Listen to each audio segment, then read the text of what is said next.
ഒരു കോൺക്രീറ്റായ നിലപാടുകളുടെ അടിസ്ഥാനത്തിലല്ലോ രാഷ്ട്രീയ പാർട്ടികളൊന്നും പ്രവർത്തിക്കുന്നത്. എന്തായാലും ഇതിലൊരു കാര്യം വ്യക്തമാണ്, ലീഗിൽ നടക്കുന്ന ചില ആലോചനകളും കൃത്യമായ വിവരങ്ങളും തന്നെയാണ് ഞങ്ങളും പങ്കുവെക്കുന്നത്. സാധ്യതകളാണ്, പലതരത്തിലുള്ള സാധ്യതകളുണ്ട്. കാരണം എല്ലാ കാലത്തും ടേം വ്യവസ്ഥയും ദീർഘനാളുകൾ MLA ആയവരെയും ഒഴിവാക്കുക എന്ന ആലോചനകൾ നടത്താറുള്ളതാണ്. കാരണം പുതുമുഖങ്ങൾ പരീക്ഷിക്കപ്പെടുമ്പോഴാണല്ലോ രാഷ്ട്രീയ പാർട്ടികൾക്ക് അസ്തിത്വം ഉണ്ടാവുക, കൂടുതൽ അവരുടെ ഇമേജ്, ക്രെഡിബിലിറ്റി ഒക്കെ വർദ്ധിക്കുകയും ചെയ്യുന്നു. അത്തരം പരീക്ഷണങ്ങൾക്ക് ഇത്തവണ ലീഗ് തയ്യാറാകുമെന്ന കൃത്യമായ വിവരത്തിനും തന്നെയാണ് ഞങ്ങൾക്കും മുന്നിലുമുള്ളത്. അതാണ് പങ്കുവയ്ക്കപ്പെടുകയും ചെയ്യുന്നത്.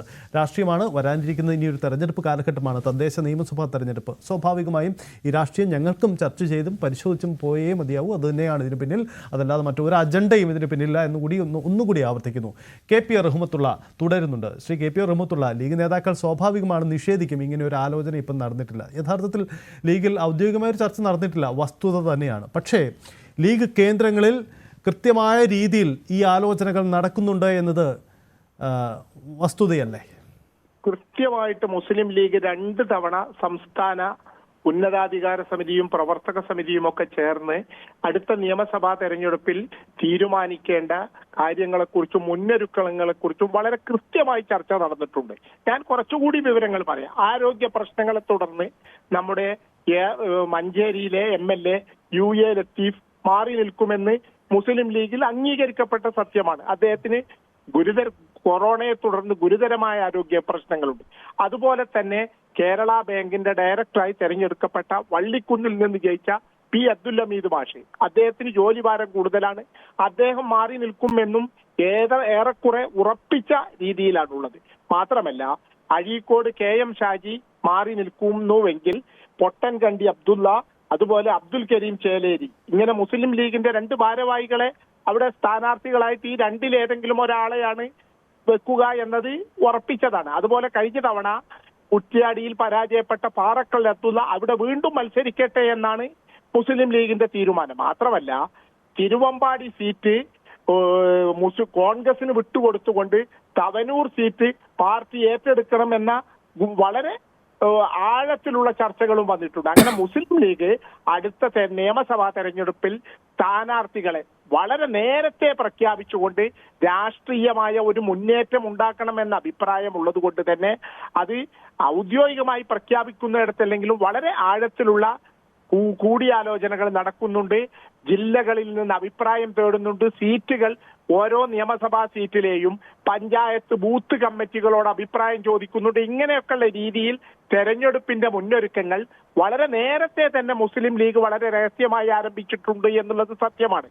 അതുമാത്രമല്ല, മറ്റൊരു കാര്യം കൂടി പറയാം. N. ഷംസുദ്ദീനെ അടുത്ത തവണ ലോകസഭയിലേക്ക് പരിഗണിക്കണം, അതുകൊണ്ട് ഇത്തവണ മണ്ണാർക്കാട് അദ്ദേഹം മത്സരിക്കാതിരിക്കട്ടെ എന്ന് പോലുമുള്ള അഭിപ്രായങ്ങൾ പുറത്തു വന്നിട്ടുണ്ട്. ഇങ്ങനെ മുസ്ലിം ലീഗ് വളരെ നേരത്തെ തന്നെ, ഒരുപാട് നേരത്തെ തന്നെ ഈ കാര്യങ്ങളെക്കുറിച്ച് കൃത്യമായി ആലോചനകൾ നടത്തുന്നു എന്നതാണ് സത്യം. തിരൂരങ്ങാടിയിൽ 5 തവണ MLA നേരത്തെ ആയിരുന്ന, ഇപ്പോൾ 6ാം തവണയും MLA ആയ KPA മജീദ് സാഹിബ് മാറി നിൽക്കുമെന്നും ഉറപ്പായിട്ടുണ്ട്. ഇങ്ങനെ വളരെ വ്യക്തമായ തീരുമാനങ്ങൾ പോലും മുസ്ലിം ലീഗിന്റെ ഉന്നതതല യോഗങ്ങളിലും നേതൃയോഗങ്ങളിലും സംസ്ഥാന കൗൺസിലുകളിലുമൊക്കെ വന്നിട്ടുണ്ട് എന്നാണ് മാധ്യമ പ്രവർത്തകൻ എന്ന നിലയ്ക്ക് നമുക്ക് ലഭിക്കുന്ന വിവരങ്ങൾ. ഒരു കാര്യം കൂടി ശ്രീ KP റഹ്മത്തുള്ള, ഒരു കാര്യം കൂടി, ഈ ലീഗിന്റെ ചില തോറ്റ് പരാജയപ്പെട്ട ഇടത്ത് ചില യുവമുഖങ്ങളെ പരീക്ഷിക്കാം എന്നതിനുമപ്പുറം ചില വിജയ സാധ്യതയുള്ള ഇടത്ത് പതിമുഖങ്ങൾ മാറി നിൽക്കട്ടെ എന്ന തരത്തിലേക്ക് ഒരു കോൺക്രീറ്റ് ഡിസിഷൻ ലീഗിൽ നിന്ന് നമുക്ക് പ്രതീക്ഷിക്കാനാകുമോ? അത്തരമൊരു വലിയ രാഷ്ട്രീയ മാറ്റത്തിനും പരീക്ഷണത്തിനും ലീഗ് തയ്യാറാകുമോ? 3 തവണ MLA ആയവർ എന്നല്ല മുസ്ലിം ലീഗിന്റെ തീരുമാനം. 3 തവണ മത്സരിച്ചവർ എന്നതിലേക്ക് എത്തിയിട്ടുണ്ട് എന്നുകൂടി നമ്മൾ മനസ്സിലാക്കണം. അത് വളരെ വളരെ പ്രധാനപ്പെട്ട ഒരു തീരുമാനമാണ്. അതുകൊണ്ട് തന്നെയാണ് പല സീറ്റുകളിലും മഞ്ഞളാംകുഴി അലി ഒരുപാട് തവണ അങ്കടയിൽ നിന്ന് ജയിച്ചിട്ടുണ്ട്. അപ്പോൾ അദ്ദേഹം മാറി നിൽക്കട്ടെ, എന്തായാലും ആ സീറ്റ് മുസ്ലിം ലീഗിന് ലഭിക്കുമെന്ന് അവർ ഉറപ്പിച്ചിരുന്നു. ഇപ്പൊ നേരത്തെ അങ്ങനെ ഒരു തീരുമാനമുണ്ടായിരുന്നില്ല. മഞ്ഞളാംകുഴി അലി മാറി നിൽക്കുന്നതോടുകൂടി മങ്കടയും പെരിന്തൽമണ്ണയും മുസ്ലിം ലീഗിന് നഷ്ടപ്പെടുമെന്ന ഒരവസ്ഥയായിരുന്നു. എന്നാൽ ഇപ്പോൾ അതില്ല.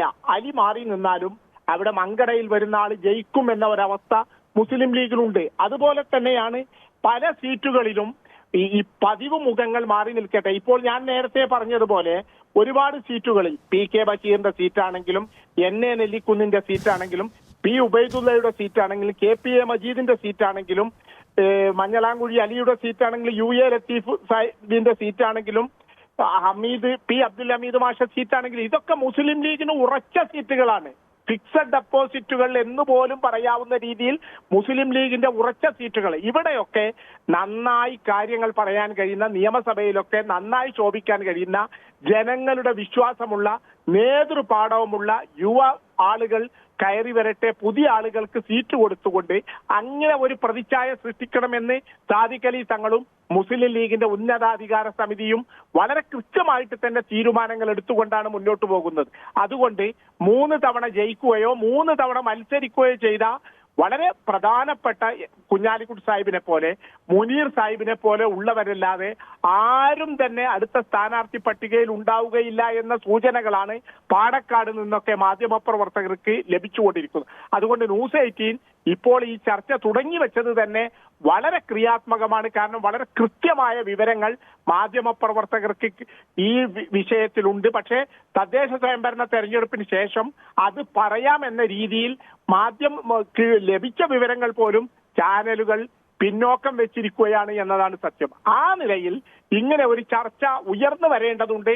മലപ്പുറത്ത് മാത്രമല്ല, നിസ്സാര വോട്ടുകൾക്ക് തോറ്റ സീറ്റുകൾ കൃത്യമായി തന്നെ തിരിച്ചു പിടിക്കാനുള്ള അടവുകളും പയറ്റുകളും അതിനുള്ള തന്ത്രങ്ങളും ഒക്കെ മുസ്ലിം ലീഗ് അണിയറയിൽ മെനഞ്ഞുകൊണ്ടിരിക്കുന്നു എന്നതാണ് സത്യം.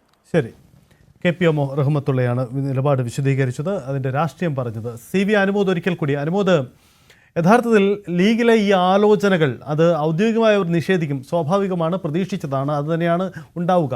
നേരത്തെ കോൺഗ്രസ് നേതൃത്വമൊക്കെ ചെയ്തതുപോലെ അത്തരം നിലപാട് തന്നെ അവരും സ്വീകരിക്കുക ഇക്കാര്യത്തിൽ. പക്ഷേ ലീഗിലെ ഈ ആലോചനകൾ ചെന്ന് അവസാനിക്കുന്നത് 2026 തെരഞ്ഞെടുപ്പ് എന്ന് പറയുമ്പോൾ ലീഗിനെ സംബന്ധിച്ച്, UDF-നെ സംബന്ധിച്ച് ഏറ്റവും നിർണായകമായ തെരഞ്ഞെടുപ്പാണ്. രാഷ്ട്രീയത്തിൽ സംസ്ഥാന ഭരണത്തിലേക്ക് തിരികെ വരാനുള്ള വലിയ അവസരമാണ് മുന്നിലുള്ളത്. അവിടെ ഈ രാഷ്ട്രീയ പരീക്ഷണം ആ ഒരു കാരണം മുൻനിർത്തി അതിൽ നിന്ന് പിന്നോട്ട് പോകാനുള്ള സാധ്യത തള്ളിക്കളയാൻ കഴിയുമോ? കാരണം അവസാന ഘട്ടത്തിൽ ഈ ആലോചനകളും പ്രതീതികളും ഒക്കെ മുന്നോട്ട് വെച്ചെങ്കിൽ കൂടിയും അവസാന ഘട്ടം വരുമ്പോൾ ലീഗ് പതിവ് സ്വഭാവം കാട്ടാനുള്ള സാധ്യതയുണ്ടോ?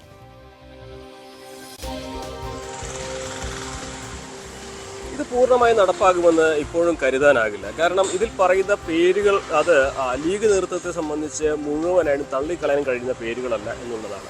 ഒന്ന് മഞ്ഞളാംകുഴി അലി ആകട്ടെ, ഷംസുദ്ദീനാവട്ടെ, PK ബഷീറാവട്ടെ, ഇവരെയൊക്കെ അത്ര എളുപ്പത്തിൽ അല്ലെങ്കിൽ 3 തവണ മത്സരിച്ചു എന്ന ഒരു കാരണം കൊണ്ട്, 3 തവണ ജയിച്ചു എന്ന കാരണം കൊണ്ട് മാറ്റി നിർത്തുക അത്ര എളുപ്പമല്ല. ജയിക്കുന്നത് ജനങ്ങളുടെ അംഗീകാരമുള്ളത് കൊണ്ടാണ് ഇന്ന് ഈ നേതാക്കളൊക്കെ തന്നെ ലീഗ് നേതൃത്വത്തോട് മറുപടി പറയുമ്പോൾ അത് അംഗീകരിക്കേണ്ടി വരും ഈ നേതൃത്വത്തിന് എന്നുള്ളതൊരു വസ്തുതയാണ്. അപ്പോൾ നമുക്ക് 3 തവണ മത്സരിച്ചവർ അല്ലെങ്കിൽ 3 തവണ MLA അവർ മാറി നിൽക്കണമെന്നൊരു വ്യവസ്ഥ ലീഗിനകത്ത് ചർച്ച ചെയ്യും, ലീഗ് അത് നടപ്പിലാക്കാൻ ശ്രമിക്കും. പക്ഷേ അത് പൂർണ്ണമായും നടപ്പിലാകുമെന്ന് ഈ ഘട്ടത്തിൽ ഒന്നും തന്നെ പറയാനാകില്ല. ഇതാദ്യമായിട്ടല്ല ഇത്തരം ചർച്ചകളൊക്കെ വരുന്നത്. ഇത് പ്രായോഗികമായി നടപ്പാക്കിയത് കഴിഞ്ഞ തദ്ദേശ ഭരണ തെരഞ്ഞെടുപ്പിന്റെ സമയത്താണ് എന്നുള്ളത് മാത്രമാണ്. മറ്റ് സാഹചര്യങ്ങളിലൊക്കെ ഇത് പലപ്പോഴും ചർച്ച ചെയ്ത് അവസാനം പാണക്കാട്ടെ തീരുമാനം ഇത്തരത്തിലാണ് എന്ന് പറഞ്ഞ് പാണക്കാട്ടെ തീരുമാനത്തെ ചോദ്യം ചെയ്യുന്നത് ലീഗിന്റെ രീതിയല്ല എന്ന് പറഞ്ഞ് ആ ചർച്ചകളൊക്കെ അവസാനിപ്പിക്കുകയും തെരഞ്ഞെടുപ്പ് പ്രവർത്തനങ്ങൾക്ക് പോവുകയും ലീഗ് ചെയ്യുന്നു എന്നുള്ളതാണ്. ഇത്തവണയും ചർച്ചകൾ സജീവമാണെങ്കിൽ പോലും എത്രമാത്രം ഇത് നടപ്പിലാകുന്ന കാര്യത്തിൽ ഒരു ഉറപ്പും പറയാനാകില്ല.